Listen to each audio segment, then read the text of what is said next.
The Sneetches and Other Stories by Dr. Seuss.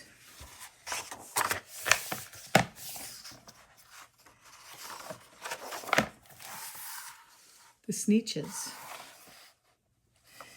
Now the star-belly Sneetches had bellies with stars. The plain-belly Sneetches had none upon theirs.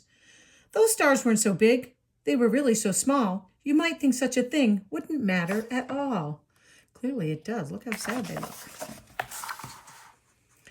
But because they had stars, all the star-belly Sneetches would brag. We're the best kind of Sneetch on the beaches. With their snoots in the air, they would sniff and they'd snort. We'll have nothing to do with that plain-belly sort. And whenever they met some, when they were out walking, they'd hike right on past them without even talking. When the star-belly children went out to play ball, could a plain belly get in the game? Not at all. You only could play if your bellies had stars, and the plain-belly children had none upon theirs.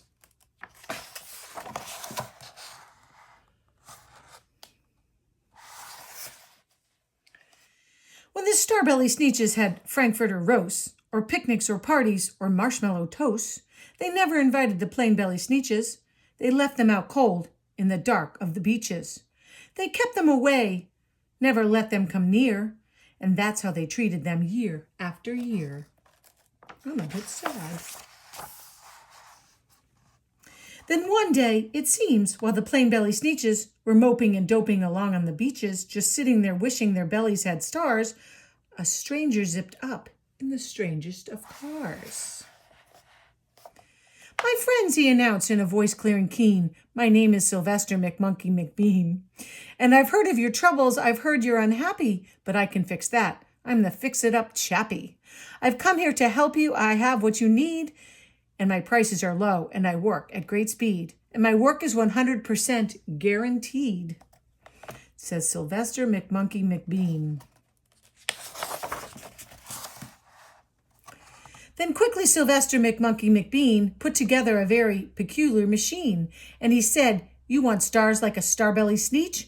My friends, you can have them for $3 each. Just pay me your money and hop right aboard." So they clambered inside, then the big machine roared. And it clonked, and it bonked, and it jerked, and it burked, and it bopped them out. But the thing really worked. When the plain-belly Sneetches popped out, they had stars. They actually did. They had stars upon theirs. You see?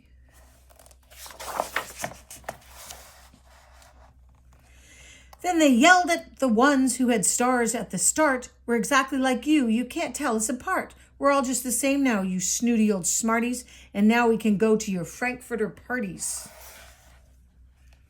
"Good grief," groaned the ones who had stars at the first. "We're still the best Sneetches, and they are the worst. But now, how in the world will we know?" They all frowned. "If which kind is what, or the other way around."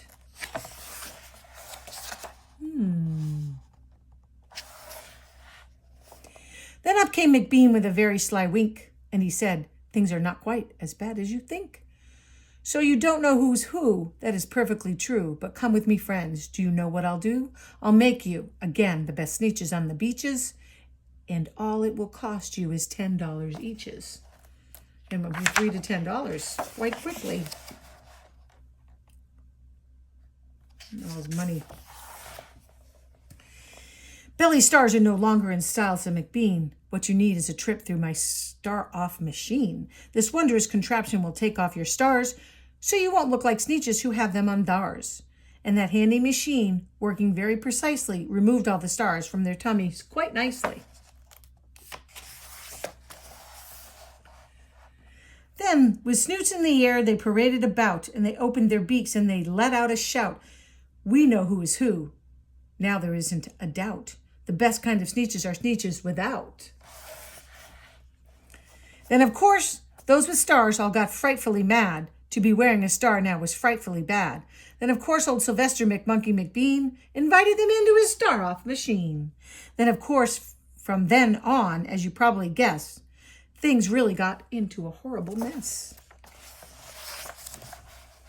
My goodness, it looks just crazy. And look at who's making all the money. All the rest of that day, on those wild screaming beaches, the fix-it-up chappie kept fixing up Sneetches. Off again, on again, in again, out again. Through the machines they raced round about, again, changing their stars every minute or two. They kept paying money, they kept running through, until neither the plane nor the starbellies knew whether this one was that one, or that one was this one, or which one was what one, or what one was who.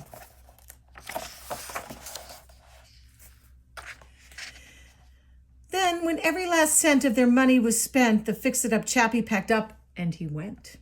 And he laughed as he drove in his car up the beach. They never will learn. No, you can't teach a Sneetch.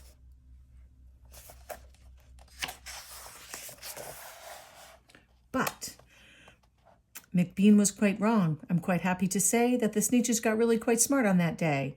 The day they decided the Sneetches are Sneetches, and no kind of Sneetch is the best on the beaches. That day all the Sneetches forgot about stars and whether they had one or not upon theirs.